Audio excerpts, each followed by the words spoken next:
The diversity is something I think people don't celebrate enough of Georgia. When you look at the policy, you would almost think that our policy is driven to this one monolith of what they consider a Georgian. But there's so much to Georgia that we don't talk about.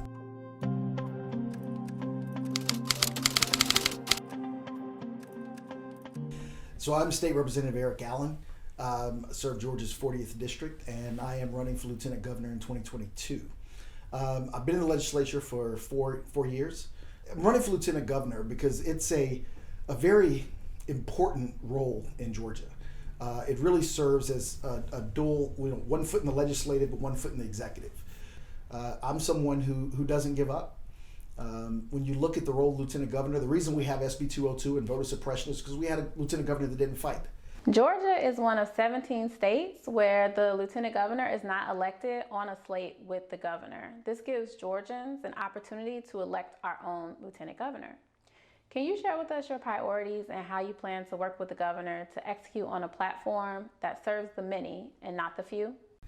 As I said, there are 40 days out of the legislative session where the Lieutenant Governor is presiding over the Senate.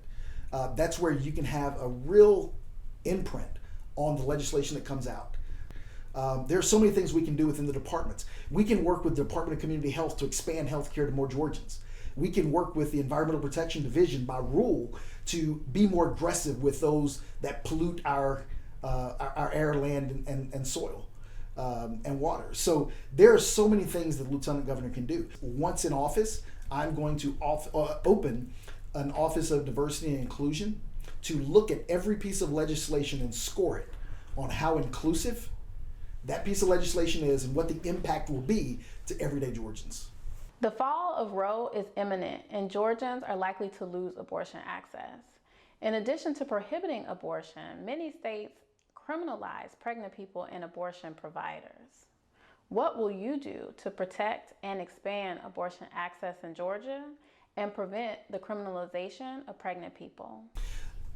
So when it comes to abortion and abortion rights, the first thing is having leaders who aren't afraid to say the word abortion in public. Abortion needs to be safe and needs to be available, full stop. There needs to be higher criminal penalties on those that assault anyone who works in an abortion clinic or anyone who works at an abortion clinic. This year, Georgia enacted new district lines through a coordinated plan by the GOP to systemically water down the political strength of Black Georgians. Now, Black Georgians will have fewer opportunities to address the pressing needs in our communities around issues like criminal justice, healthcare, education, and fair elections, just to name a few. How will you make sure that Black voters have a seat at the table when it comes to decision making? A continuation of the assault on voting access. Because now what they're showing us is not only is it their attack on the disfranchisement of voting, but even when Black people vote, they're saying that you aren't trusted with your vote.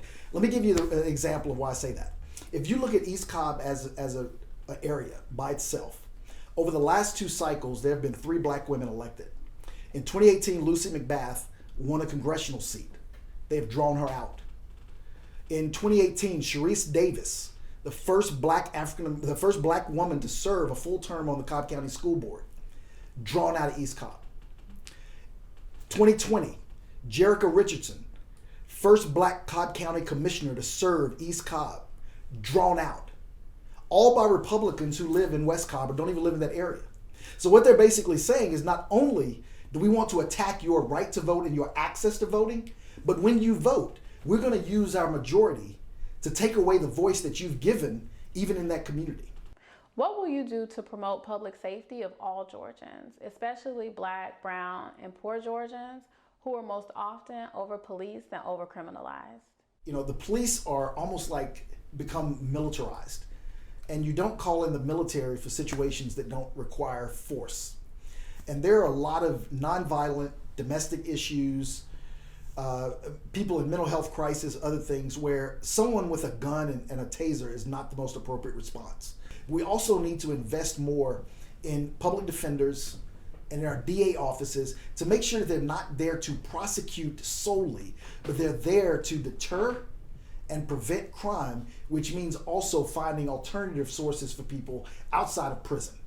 We also need to look at how the bail system truly eviscerates families. Once you are in jail and you are held, cannot go to work, can't do anything else, a lot of people aren't even prosecuted for the stuff they're held on bail for.